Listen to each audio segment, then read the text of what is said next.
21শে ফেব্রুয়ারি আমাদের যে 21 লক্ষ 100 দিনের কাজের কর্মচারীদের 3 বছর ধরে টাকা দেওয়া হয়নি, তাদের কাজের টাকাটা আমরা তাদের ব্যাংক অ্যাকাউন্টে পাঠিয়ে দেব।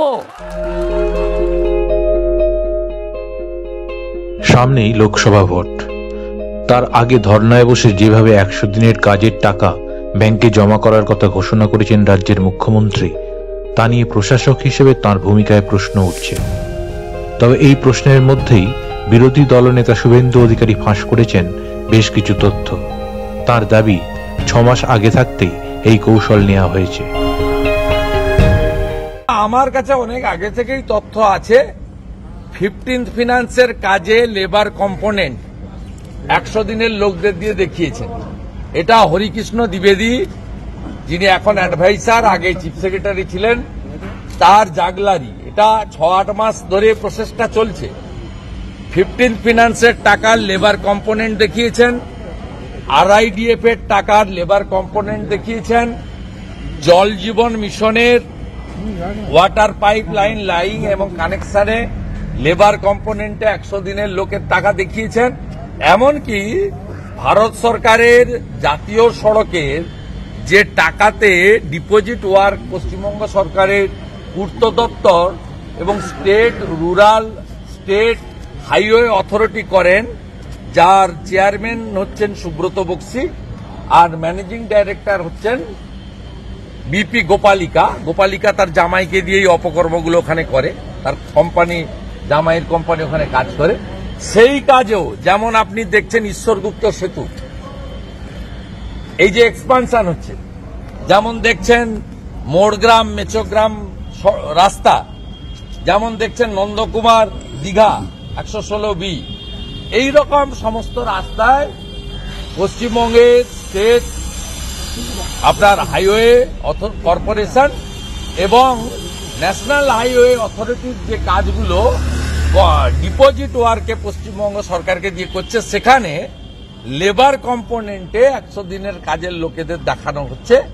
সেই টাকাগুলো তাদের অ্যাকাউন্টে ঢুকিয়ে লোকসভা নির্বাচনে হার তো নিশ্চিত, যদি বালির বাঁধ দিয়ে রক্ষা করা যায়, সেই একটা শেষ চেষ্টা মমতা ব্যানার্জি। কিন্তু এসব চেষ্টা কাজ দেবে না। যত টাকা ঢোকান, প্রত্যেকে জানে আমার বাড়ির শিক্ষিত ছেলে বা মেয়ে, আমার ভাই বা বোন এই মমতার দ্বারা চিটেড হয়েছে। বিরোধী দলনেতার অভিযোগ, চুরির টাকার হিসেব দেওয়ার বদলে ঘুষ দেওয়ার পথে হাঁটতে চাইছেন মুখ্যমন্ত্রী। পশ্চিমবাংলায় চাকরি নেই, শিল্প নেই এবং দুর্নীতি। মমতা ব্যানার্জি এত টাকা চুরি করেছেন।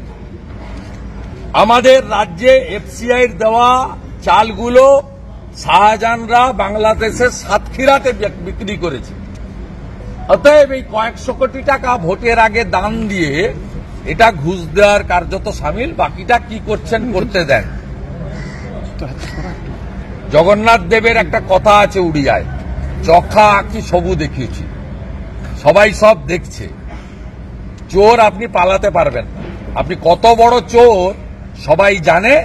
আর পশ্চিমবঙ্গে আগামী লোকসভার নির্বাচন হবে, নরেন্দ্র মোদীজিকে তৃতীয়বারের জন্য প্রধানমন্ত্রী করার নির্বাচন, আর ভোট হবে চোরেদের বিরুদ্ধে। No vote to Mamata. অর্থাৎ চোরেদের, যারা চোরেদের পক্ষে আছেন তারা ওই ঘাসফুলে ভোট দেবেন, যারা চোরেদের বিরুদ্ধে আছেন তারা দেশ বাঁচাতে, রাত্রে শান্তিতে ঘুমোতে যাওয়ার জন্য, ভারতবর্ষকে সুরক্ষিত রাখতে, সুরক্ষা আর সুশাসনের জন্য তৃতীয়বারের জন্য নরেন্দ্র মোদীকে প্রধানমন্ত্রী করার জন্য ভোট দেবেন। আপনি 21শে ফেব্রুয়ারির মধ্যে টাকা ঢুকান আর এপাং ওপাং ঝপাং করুন, কোনো লাভ হবে না।